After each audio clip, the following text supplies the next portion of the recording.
പത്രപ്രവർത്തന രംഗത്ത് വന്നിട്ട് 42 കൊല്ലങ്ങൾ കഴിഞ്ഞു.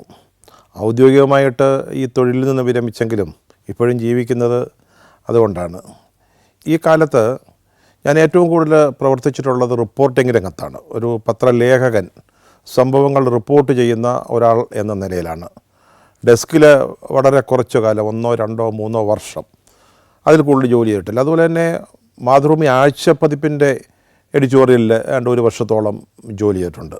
ബാക്കി കാലത്തെല്ലാം റിപ്പോർട്ടറായിരുന്നു. വാസ്തവത്തിൽ ഞാൻ ആഗ്രഹിച്ചതും റിപ്പോർട്ടറാവാനായിരുന്നു, ഇഷ്ടപ്പെട്ടതും റിപ്പോർട്ടറായിരിക്കാനാണ്. അതിന് വാസ്തവത്തിൽ ഭാഗ്യം ലഭിച്ചു എന്ന് തന്നെ പറയാം.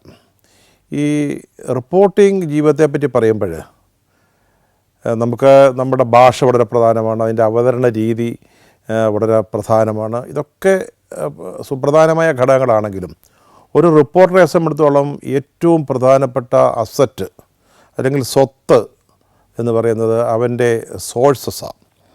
അതായത് വാർത്താ ഉറവിടങ്ങൾ, നമുക്ക് വാർത്ത തരുന്ന വ്യക്തികൾ. നമുക്ക് എന്തെങ്കിലും വിവരങ്ങളൊക്കെ പറഞ്ഞു തരാൻ ധാരാളം ആളുകളുണ്ടാകും, പക്ഷേ വിശ്വാസയോഗ്യമായ രീതിയിൽ ഇൻഫർമേഷൻസ് നമുക്ക് തരുന്ന ഈ വാർത്താ ഉറവിടങ്ങളാണ് ഒരു ലേഖകനെ സംബന്ധിച്ചിടത്തോളം വളരെ പ്രധാനപ്പെട്ട കാര്യം. അത് ഏത് മേഖലയിൽ പ്രവർത്തിച്ചാലും, രാഷ്ട്രീയത്തിലാണെങ്കിലും അല്ലെങ്കിൽ മറ്റേത് മേഖലയായിക്കോട്ടെ, സോഴ്സസ് ഒരു വളരെ പ്രധാനമാണ്. ഞാൻ ഡൽഹി, തിരുവനന്തപുരം, കോട്ടയം, തൃശ്ശൂർ, കാസർഗോഡ് മുതലായ സ്ഥലങ്ങളിലൊക്കെ ജോലി ചെയ്തിട്ടുണ്ട്. എവിടെയാണെങ്കിലും നമുക്ക് റിപ്പോർട്ടിങ്ങിൽ ഏറ്റവും പ്രയാസമുള്ള ഒരു ബീറ്റ് എന്ന് പറയുന്നത് CPM ആണ്, communist party of India Marxist. Beat എന്ന് പറയുമ്പോൾ ഒരു ബ്യൂറോയിൽ ഒരു റിപ്പോർട്ടർക്ക് വിവിധ വിഷയങ്ങൾ ഏൽപ്പിച്ചു കൊടുത്തിട്ടുണ്ടാവും. ചിലർക്ക് രാഷ്ട്രീയം, ചിലർക്ക് പോലീസ്, ചിലർക്ക് ഇൻഡസ്ട്രി, വിദ്യാഭ്യാസം, അങ്ങനെ ഓരോരോ ബീറ്റുകൾ പല പല ലേഖകന്മാർക്കായിട്ട് വിധിച്ചു കൊടുത്തിട്ടുണ്ടാകും. പക്ഷെ ഒരു സിംഗിൾ മാൻ ബ്യൂറോ ഒക്കെ ആകുമ്പോൾ എല്ലാം ചെയ്യണം. അതായത് രാഷ്ട്രീയവും ചെയ്യണം, പിന്നെ മറ്റ് വിഷയങ്ങളും ചെയ്യണം, സ്പോർട്സും ചെയ്യണം, സിനിമയും ചെയ്യണം. ഏതാണ്ട് സൂര്യന് കീഴിലുള്ള എല്ലാ വിഷയങ്ങളും കൈകാര്യം ചെയ്യേണ്ടി വരും. കൂടുതൽ അംഗങ്ങളുള്ളിടത്താണ് അല്ലെങ്കിൽ കൂടുതൽ ലേഖകരുള്ളിടത്താണ് ഈ ബീറ്റുകൾ വിഭജിച്ച് കൊടുക്കുന്നത്. അപ്പോൾ ഈ ഓരോ ബീറ്റിലും നമുക്ക് നമ്മുടേതായ സോഴ്സസ് ഉണ്ടാവും. അതാണ് ഞാൻ പറഞ്ഞത്, നമുക്ക് സോഴ്സസിനെ കിട്ടാൻ ഏറ്റവും പ്രയാസമുള്ള ഒരു ബീറ്റ് എന്ന് പറയുന്നത് CPM. ആരും അങ്ങനെ നമ്മളോട് തുറന്ന് സംസാരിക്കാൻ തയ്യാറാവില്ല. ഞാൻ ആദ്യമായിട്ട് റിപ്പോർട്ടിങ്ങിൽ വരുമ്പോൾ CPM എന്ന് പറയുന്നൊരു ഇരുമ്പ് മറയാ, ആരും അതിനിപ്പുറത്തേക്ക് നമ്മുടെ മുമ്പിൽ പ്രത്യക്ഷപ്പെടില്ല, അവിടെ നിന്നൊരു വിവരം ചോർന്നു വരില്ല. പക്ഷേ പാർട്ടിക്കുള്ളിലെ വിഭാഗീയത ശക്തിപ്പെട്ടതോടെ CPMൻ്റെ കാര്യത്തിൽ മാറ്റങ്ങൾ ഉണ്ടാകാൻ തുടങ്ങി. മറ്റു പാർട്ടികൾ പോലെ അത്ര എളുപ്പമല്ലെങ്കിലും നമുക്ക് വിവരങ്ങൾ ലഭിക്കുന്ന സാഹചര്യം ഉണ്ടായി. അതായത് എനിക്ക് തോന്നുന്നു നേരത്തെ CIT വിഭാഗവും VSൻ്റെ പക്ഷവും തമ്മിലുണ്ടായിരുന്നൊരു വിഭാഗീയത. അന്ന് ബുദ്ധിമുട്ടായിരുന്നു, വിവരങ്ങൾ കിട്ടൽ ബുദ്ധിമുട്ടായിരുന്നു. പക്ഷേ പിന്നീട് പിണറായിയും VSും ആ 2 പക്ഷങ്ങൾ തമ്മിൽ അത് മറ്റൊരു തലത്തിലേക്ക് വളർന്നപ്പോൾ കൂടുതൽ വിവരങ്ങൾ നമുക്ക് ലഭിച്ചു തുടങ്ങി. കാരണം ഈ ഇരുപക്ഷത്തിൻ്റെ ആവശ്യമായിരുന്നു, അവർക്ക് താല്പര്യമുള്ള വാർത്തകൾ, വിഷയങ്ങൾ വരണമെന്നുള്ളത്. എന്നാൽ പോലും ഇപ്പോൾ പോലും മറ്റേത് പാർട്ടിയെ അപേക്ഷിച്ച് ഒരു വിവരങ്ങൾ കിട്ടുന്നതിന് പ്രയാസമുള്ള ഒരു മേഖല ഈ CPM ആണ്. ഈ തിരുവനന്തപുരത്ത് CPM ഒക്കെ കൈകാര്യം ചെയ്തിരുന്ന ചില ലേഖകർ ഈ CPMൻ്റെ സംസ്ഥാന കമ്മിറ്റി നടക്കുമ്പോൾ അവധിയെടുത്തു പോകുമായിരുന്നു എന്നുപോലുള്ള തമാശ തിരുവനന്തപുരത്തെ പത്രക്കാരുടെ ഇടയ്ക്കുണ്ട്. പക്ഷേ എനിക്ക് ഈ മേഖല കൈകാര്യം ചെയ്യുമ്പോൾ അല്ലെങ്കിൽ ഈ ബീറ്റ് കൈകാര്യം ചെയ്യുമ്പോൾ, ഞാൻ ഈ ബീറ്റ് കൈകാര്യം ചെയ്യുമ്പോൾ എന്ന് പറയുമ്പോൾ ഞാൻ പൊളിറ്റിക്കൽ കറസ്പോണ്ടൻ്റ് എന്ന നിലയിൽ മാതൃഭൂമിയുടെ തിരുവനന്തപുരം ബ്യൂറോയിൽ ദീർഘകാലം വർക്ക് ചെയ്തു. അതിനുശേഷം ബ്യൂറോ ചീഫ് ആയപ്പോഴും ഞാൻ പൊളിറ്റിക്സ് ഞാനാണ് നോക്കിയിരുന്നത്. അന്ന് നമുക്ക് LDFും UDFും ഒന്നും 2 പേരെ ഏൽപ്പിക്കാനുള്ള ആളുകളൊന്നുമില്ല. അപ്പോൾ ഒരാൾ തന്നെയായിരിക്കും UDFും LDFും അല്ലെങ്കിൽ കോൺഗ്രസും CPMും ഒക്കെ കൈകാര്യം ചെയ്യാം. അന്ന് ഒരു ഭാഗ്യവശാൽ എന്ന് ഞാൻ പറയട്ടെ, വിശ്വസിക്കാൻ പറ്റുന്ന ഒരു സോഴ്സ് എനിക്കുണ്ടായിരുന്നുകൊണ്ട് ധാരാളം നല്ല വാർത്തകൾ CPM സംബന്ധിച്ച് ചെയ്യാൻ സാധിച്ചിട്ടുണ്ട്. അപ്പോൾ ഡൽഹിയിലായിരിക്കുമ്പോൾ ഇതിനേക്കാൾ പ്രയാസമാണ്. നമ്മളൊരു പുതിയ ആളായിരുന്നു. ഡൽഹിയിലെത്തുമ്പോൾ ഒരു പുതിയ ആൾ, CC ഒക്കെ ചേരുന്ന ഉടനെ നമുക്ക് വിവരങ്ങൾ ലഭിക്കുക വളരെ പ്രയാസമായിരുന്നു. അന്ന് ഞാൻ ഓർക്കുന്ന ഒരു വ്യക്തി ഇൻ്റലിജൻസ് ബ്യൂറോയിൽ ബേബി എന്ന് പറയുന്ന, അദ്ദേഹത്തിൻ്റെ മുഴുവൻ പേര് ഞാൻ മറന്നുപോയി. അദ്ദേഹം എറണാകുളംകാരനാണ്, വരാപ്പുഴക്കാരനാണ്. എറണാകുളത്ത് ഞാൻ റിപ്പോർട്ടറായിരിക്കുമ്പോൾ അവിടെ IBയിലുണ്ടായിരുന്നു. അന്ന് തൊട്ടുള്ളൊരു വലിയ സൗഹൃദം, വളരെ ശക്തമായ സൗഹൃദം ഞങ്ങൾ തമ്മിലുണ്ടായിരുന്നു. ഞാൻ ഡൽഹിയിൽ എത്തുന്നതിന് തൊട്ട് മുമ്പ് അദ്ദേഹം അവിടെ എത്തി. അദ്ദേഹം അവിടെ കൈകാര്യം ചെയ്തിരുന്നത് CPM ആയിരുന്നു. അപ്പം അദ്ദേഹത്തിന് മറ്റാരേക്കാളും അത്ഭുതകരമായ സോഴ്സസ് ആ പാർട്ടിക്കുള്ളിലുണ്ടായിരുന്നു, ആ ഓഫീസിലുണ്ടായിരുന്നു. അക്കാര്യത്തിൽ അദ്ദേഹം ഒരു അത്യുജ്വലനായിരുന്നു എന്ന് തന്നെ പറയണം. എനിക്ക് അദ്ദേഹത്തിൽ നിന്ന് ധാരാളം വാർത്തകൾ, ഇൻഫർമേഷൻസ് CPM-മായി ബന്ധപ്പെട്ട് ലഭിച്ചിട്ടുണ്ട്. അതൊക്കെ റിപ്പോർട്ട് ചെയ്യാനും സാധിച്ചിട്ടുണ്ട്. പക്ഷേ ചില വാർത്തകൾ അദ്ദേഹത്തെ വിശ്വസിച്ച് കൊടുക്കാൻ മടിച്ചിരുന്ന ചില സാഹചര്യങ്ങൾ പോലും ഉണ്ട്.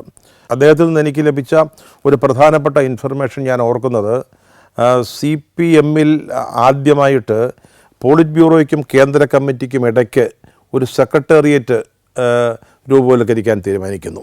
അതിനടുത്ത പാർട്ടി കോൺഗ്രസ്സിൽ അത് തീരുമാനമാവുകയാണ്. അതേപ്പറ്റി CC കേന്ദ്ര കമ്മിറ്റി ഒരു തീരുമാനമെടുത്തു.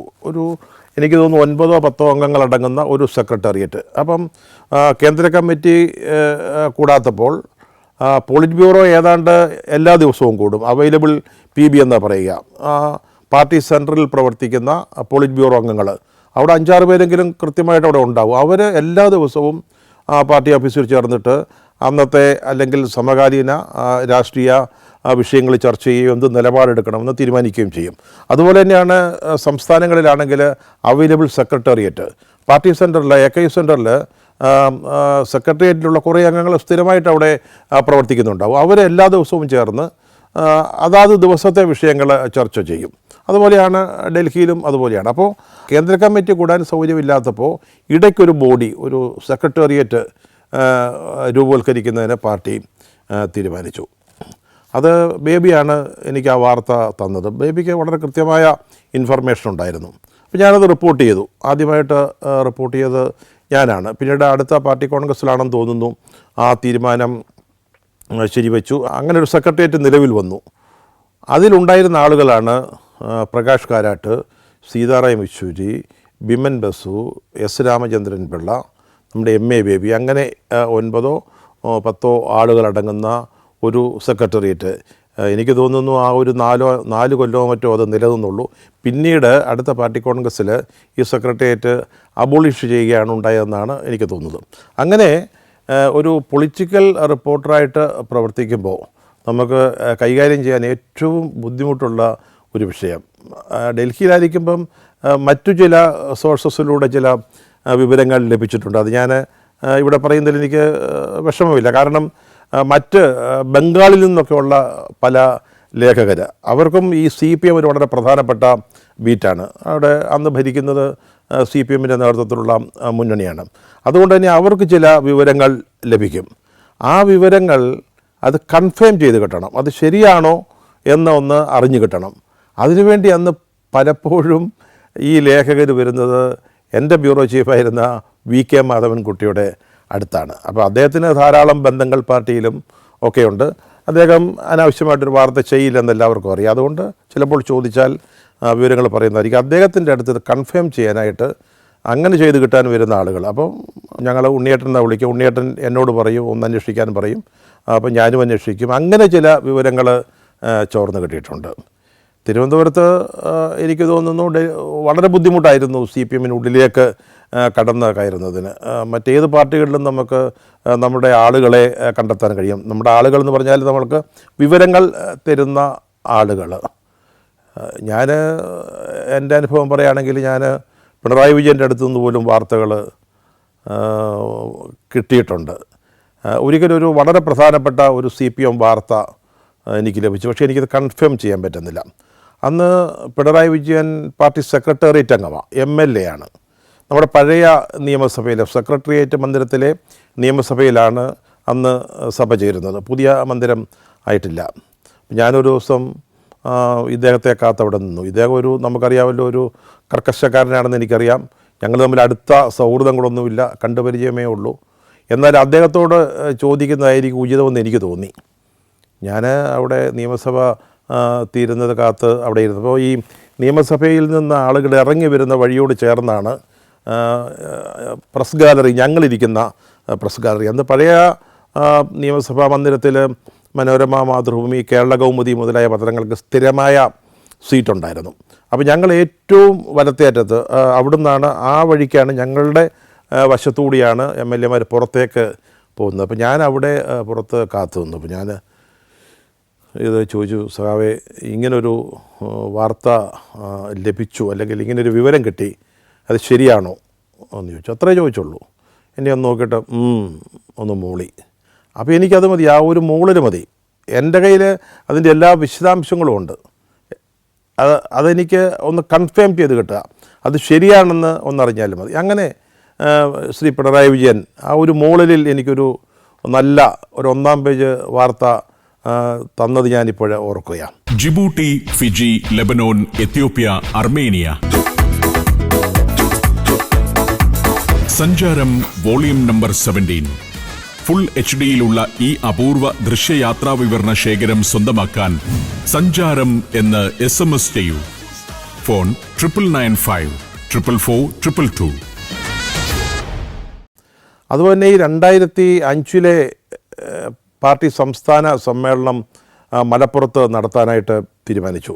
അന്ന് ഞാൻ ബ്യൂറോ ചീഫായിട്ട് തിരുവനന്തപുരത്ത് ജോലി ചെയ്യാം.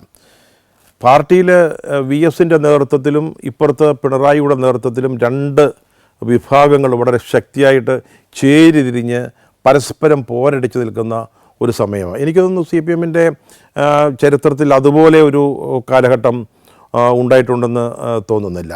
അപ്പോൾ അന്ന് CPMൻ്റെ സംസ്ഥാന സെക്രട്ടറിയാണ് പിണറായി വിജയൻ. അദ്ദേഹത്തിൻ്റെ നേതൃത്വത്തിൽ ഔദ്യോഗിക വിഭാഗം, ഇപ്പുറത്ത് VS. അന്ന് VSൻ്റെ കൂടെ ധാരാളം നേതാക്കളുണ്ട്, പ്രവർത്തകരുണ്ട്, ജില്ലാ കമ്മിറ്റികളുണ്ട്.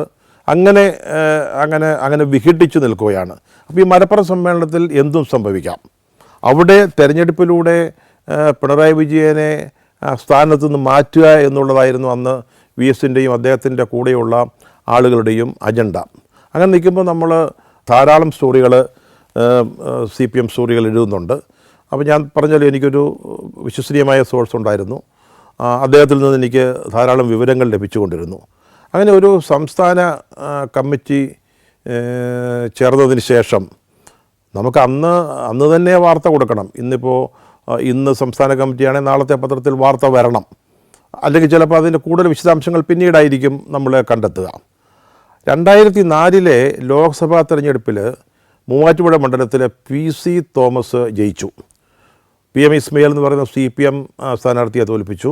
അതുതന്നെ കേരള കോൺഗ്രസ് എമ്മിൻ്റെ സ്ഥാനാർത്ഥിയെ തോൽപ്പിച്ചു. അന്ന് അദ്ദേഹത്തിൻ്റെ ഒരു പാർട്ടി ഉണ്ടായിരുന്നു, അതിൻ്റെ പേര് ഞാൻ മറന്നുപോയി. BJPയുടെയും കൂടെ സഹായത്തോടെ ഒരു NDAയുടെ ഒരു സ്ഥാനാർത്ഥിയായിട്ടാണ് വാസ്തവത്തിൽ അദ്ദേഹം മത്സരിച്ചത്. ഇപ്പോൾ നമ്മളിപ്പോൾ ഈ സുരേഷ് ഗോപിയാണ് അക്കൗണ്ട് തുറന്നത് എന്ന് പറയുന്നൊക്കെ ഉണ്ടെങ്കിലും അത് താമര ചിഹ്നത്തിൽ അക്കൗണ്ട് തുറന്നത് അദ്ദേഹമാണെങ്കിലും അതിനു മുമ്പ് ആദ്യമായിട്ട് ഒരു NDAയുടെ ഒരു സ്ഥാനാർത്ഥി കേരളത്തിൽ നിന്ന് ജയിക്കുന്നത് വാസ്തവത്തിൽ PC തോമസാണ്. അങ്ങനെ ആരും അതേപ്പറ്റി എഴുതുന്നില്ല അല്ലെങ്കിൽ പറയുന്നില്ല എന്ന് മാത്രമേ ഉള്ളൂ. ആ ഒരു തെരഞ്ഞെടുപ്പ് പരാജയം CPM വളരെ ഗൗരവമായിട്ടെടുക്കുകയും ആ വിഷയത്തെക്കുറിച്ച് പഠിക്കുന്നതിനൊരു കമ്മീഷനെ വയ്ക്കുകയും ചെയ്തിരുന്നു. ആ കമ്മീഷൻ്റെ റിപ്പോർട്ട് വന്നു. ഞാൻ ഈ പറഞ്ഞ സംസ്ഥാന കമ്മിറ്റിയിലാണ് ഈ റിപ്പോർട്ട് വന്നത്. ഈ റിപ്പോർട്ട് അവതരിപ്പിച്ചു, റിപ്പോർട്ട് പാസ്സാക്കുകയും ചെയ്തു. ആ കമ്മിറ്റിയിൽ അതുപോലെ തന്നെ മറ്റൊരു വളരെ പ്രധാനപ്പെട്ട ഒരു വിഷയം കൂടെ വന്നു, അത് ഞാനിപ്പോൾ ഓർക്കുന്നില്ല. അപ്പോൾ ഈ 2 വാർത്തകൾ ഞാൻ റിപ്പോർട്ട് ചെയ്തു. അത് പിറ്റേ ദിവസത്തെ പത്രത്തിൽ വരികയും ചെയ്തു. ഈ മൂവാറ്റുപുഴ പരാജയം സംബന്ധിച്ച റിപ്പോർട്ട് VS പക്ഷത്തിന് അത്ര ദഹിക്കുന്നതായിരുന്നില്ല, അല്ലെങ്കിൽ രുചിക്കുന്നതായിരുന്നില്ല, അവർക്ക് സ്വീകാര്യമായിരുന്നില്ല. എന്താണല്ലോ അത് പാസ്സായി. അങ്ങനെ പല റിപ്പോർട്ടുകൾ ഞാൻ മാതൃഭൂമിയിൽ കൊടുത്തതിൻ്റെ ഭാഗമായിട്ടാണ്, അല്ലെങ്കിൽ അതിൻ്റെ ഒരു തുടർച്ചയെന്നോണമാണ് ഈ 2 റിപ്പോർട്ടുകൾ വരുന്നത്.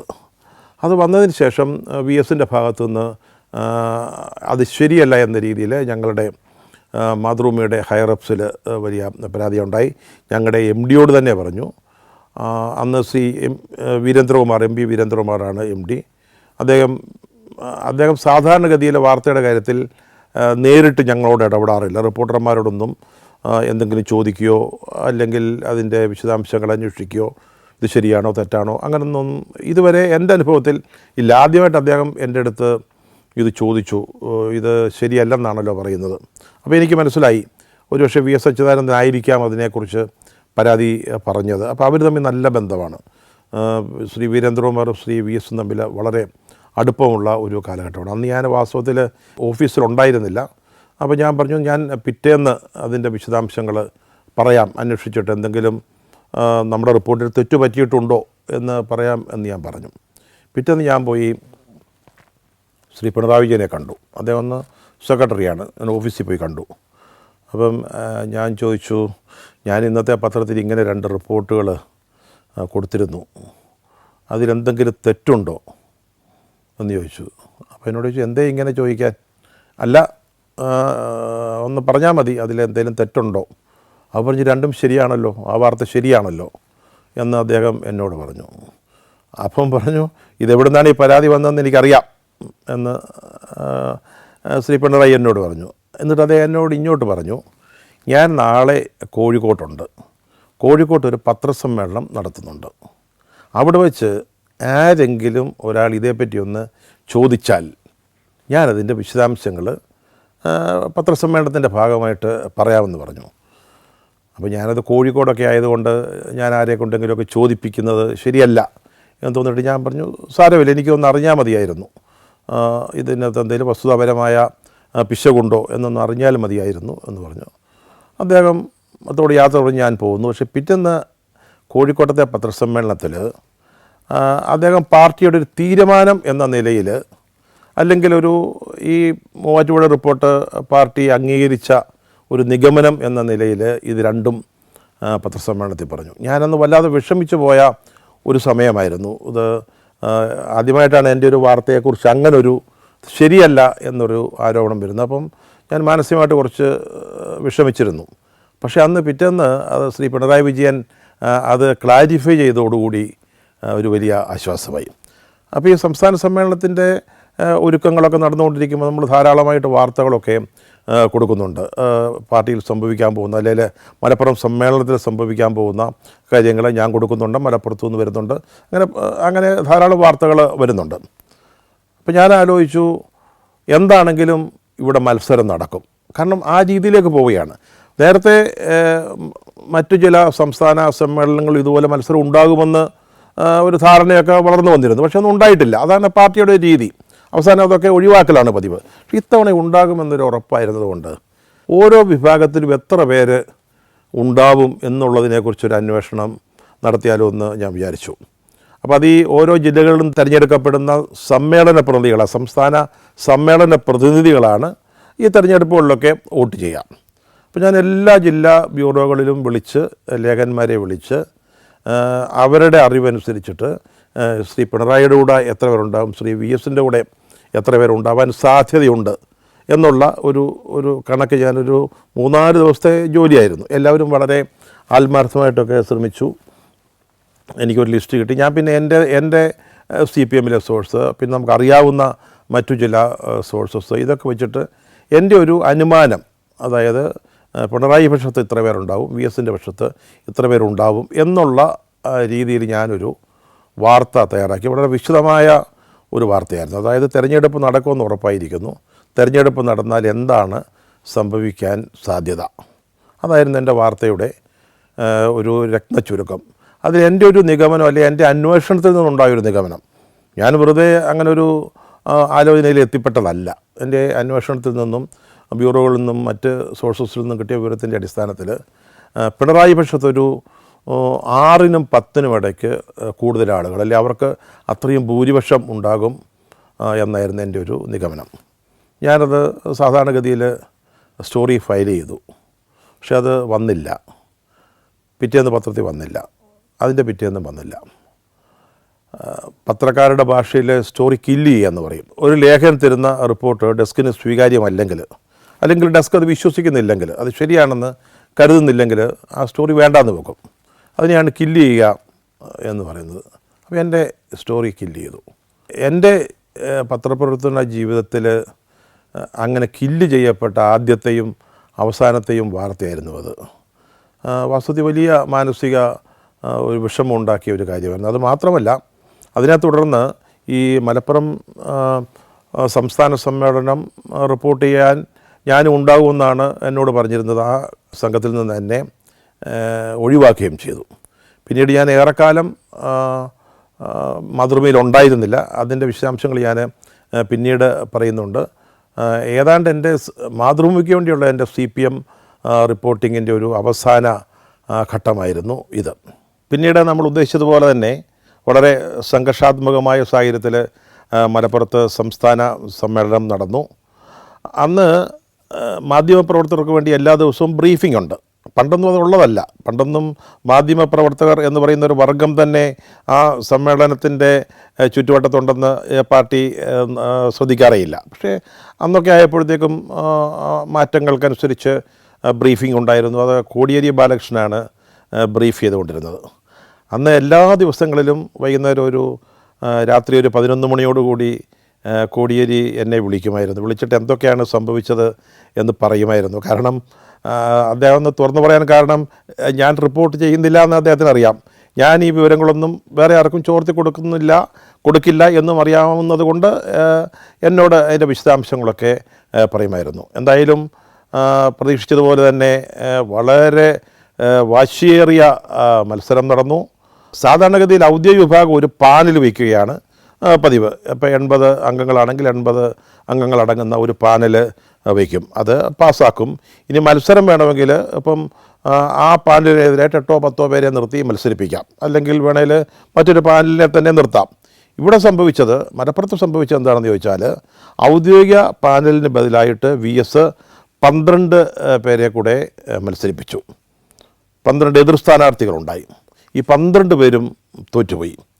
അവർക്ക് ഉണ്ടായിരുന്ന മാർജിൻ ഏതാണ്ട് ഞാൻ നേരത്തെ കൊടുത്ത റിപ്പോർട്ടിൽ പറഞ്ഞ രീതിയിലുള്ളതായിരുന്നു. ഏതാണ്ട് അതിനടുത്ത് തന്നെ വന്നു. ഞാനന്ന് എൻ്റെ കണക്കുകൂട്ടൽ, എൻ്റെ അല്ല, ഞാൻ എൻ്റെ മറ്റ് ബ്യൂറോകളുടെയും മറ്റു സോഴ്സസിൻ്റെയൊക്കെ സഹായത്തോടെ നടത്തിയ ആ കണക്കുകൂട്ടലിന് ഏതാണ്ട് അടുത്ത് വരുന്ന രീതിയിലായിരുന്നു ആ വോട്ടെടുപ്പിലെ വ്യത്യാസം. അതോടെയാണ് പിണറായി വിജയൻ CPM-ലെ അനിഷേധ്യനായ നേതാവായിട്ട്, എൻ്റെ ഓർമ്മ ശരിയാണെങ്കിൽ അന്നാണ് മലയാള മനോരമ അന്നത്തെ ആ വാർത്തയ്ക്ക് കൊടുത്ത ശീർഷകം, അദ്ദേഹം വീണ്ടും CPM സെക്രട്ടറിയായിട്ടും കൂടെ തിരഞ്ഞെടുക്കപ്പെടുകയാണ് ഉണ്ടായത്. ആ തിരഞ്ഞെടുപ്പിനോടൊപ്പം അതിനെതിരുണ്ടായിരുന്നില്ല. മിന്നൽ പിണറായി എന്ന് ഒരു ശീർഷകം കൊടുത്തത് അന്നാണെന്നാണ് എൻ്റെ ഓർമ്മ. എന്താണെങ്കിലും CPM-ൽ പിണറായി വിജയൻ അനിഷേധ്യനാവുന്നത് അതോടെയാണ്. VS-ൻ്റെ പാർട്ടിയിലെ പടിയിറക്കവും അതോടെയാണ് സംഭവിച്ചത്. ചിലപ്പോൾ ചില നിർണായക യോഗങ്ങളിൽ ചില നേതാക്കൾ ഈ സമ്മേളനത്തിനോ യോഗത്തിനോ പോകുന്നതിന് മുമ്പ് തന്നെ പറയും, ഞാൻ ഇങ്ങനെ ഇന്ന് പറയാൻ പോവുകയാണ്, ഞാനിന്ന് കരുണാകരനിട്ടൊന്ന് കൊടുക്കും, അല്ലെങ്കിൽ ഞാൻ AK-നെ ഞാനൊന്ന് പിടിക്കും എന്ന് പറഞ്ഞിട്ട് നമുക്ക് നേരത്തെ ഈ വിശദാംശങ്ങൾ തരുന്ന ചില ആളുകളുണ്ട്. ഉമ്മൻചാണ്ടിയുടെ ആത്മകഥ കാലം സാക്ഷി, അത് അദ്ദേഹത്തോടൊപ്പം ചേർന്ന് ഞാനാണ് എഴുതിയത്. അപ്പോൾ അതിലൊരു വളരെ രസകരമായ ഒരു അനുഭവം പറയുന്നുണ്ട്. അതായത്